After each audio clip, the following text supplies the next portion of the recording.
Hello from Egypt. I'm Forrest, and Nicole's not with me today. She went back to the US. I'll be here alone for a month and a half. All by myself. Okay, I'm going to stop singing so you can keep watching. It's okay. Today, I'm going to be talking about getting in and out of Egypt. So the first thing that you really need to do is make sure that you've got a passport, okay? This isn't like going to Puerto Rico.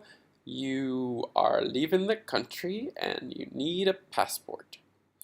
And obviously passports can take a lot of time, although you can expedite the process. And I recommend getting one set up as soon as possible because waiting and waiting for it, you can get a little panicky. But hey, once you have one, it lasts 10 years. Unless you're a child, or you're getting one from a child. Those only last 5 years. So keep that in mind if you have kids and you got them a passport 5 years ago. So you need a passport. But also, you should get some vaccines, okay? The CDC, on their website, they currently recommend hepatitis A and typhoid. And so you can usually get that through your insurance, and they will help pay for some amount of it. But it depends on where you get it, where you get the shots done, and if you're getting them through your primary care physician or their practice.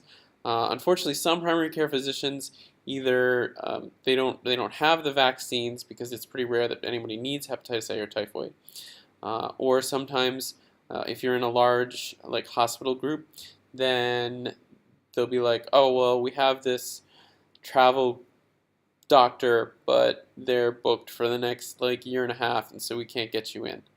So what you could also do is go to a clinic. There are, for example, CVS Minute clinics, and you pretty much just walk in and they have them. Sometimes they don't have quite enough, so you might have to go to multiple Minute clinics, or you might have to go to the same Minute clinic multiple times if you're getting your whole family done.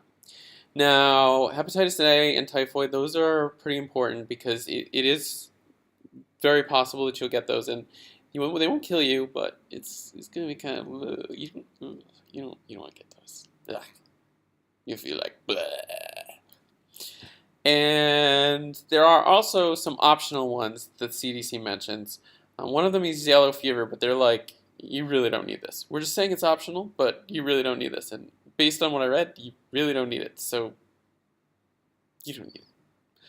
Rabies, on the other hand, is one of the optional ones, and they list it as optional. But the thing is, if you're going to be in contact with a lot of animals, and keep in mind that the dogs that are here are pretty much all strays, and so there is a chance of them having rabies. And the cats also, there are a lot of stray cats here, and so there is a chance that they have rabies, and especially for kids, be careful about them touching animals.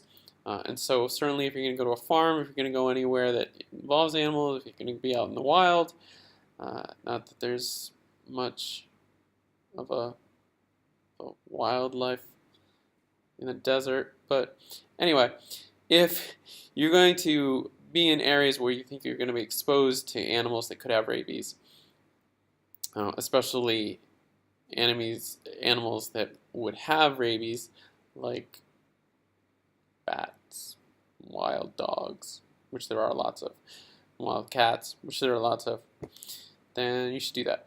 Another optional one is hepatitis B.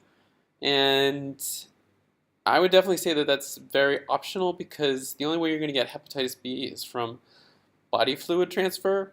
And so unless you think you might have some body fluid transfer when you visit Egypt, then you don't need hepatitis B vaccine. Okay, that's vaccines. Now, let's talk about visas. Okay. So you land, maybe in Cairo International Airport, and you're probably tired because you've been on the plane forever and ever and ever. And the first thing you're going to do is you're going to go and there's going to be these places that you can exchange your money, but you also have to buy a visa. Okay? And so the visa costs you 25 US dollars, and it's a tourist visa that allows you to stay in the country for 30 days. And it looks like this. And so they stamp it with the date that you visit, and then when you leave, they're going to stamp it again to make sure you don't reuse the visa. Now, if you have to stay over 30 days, then you're probably going to need to get some kind of permit or renewal. And you'll want to talk, like most people that are watching this probably don't need that, so don't worry about it. Now, another thing to realize is that before you get into the country, okay, so first you go through immigration, they'll stamp your visa that you just purchased, and then you're going to go through customs. This is after you get your bags. And now customs, if you only have a bag or two, like a small amount of luggage, they might actually just let you through. But if you have lots of bags, then they're probably going to search them. And basically what they want to do, and they could just pick you anyway at random.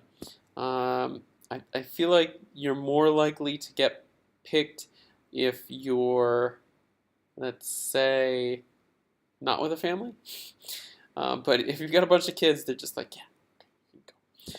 So the thing is that they want to make sure that people aren't bringing computers, computer equipment, things that they should tax. Also, IP phones are illegal here because because they are. So don't bring IP phones in here because you'll get in trouble. And I don't know what that means. Maybe it'll be confiscated, destroyed. Maybe you'll get turned away. I don't know. Don't bring them. Bad idea. And that's all I have about getting in and out of Egypt. So good luck and have fun. Goodbye.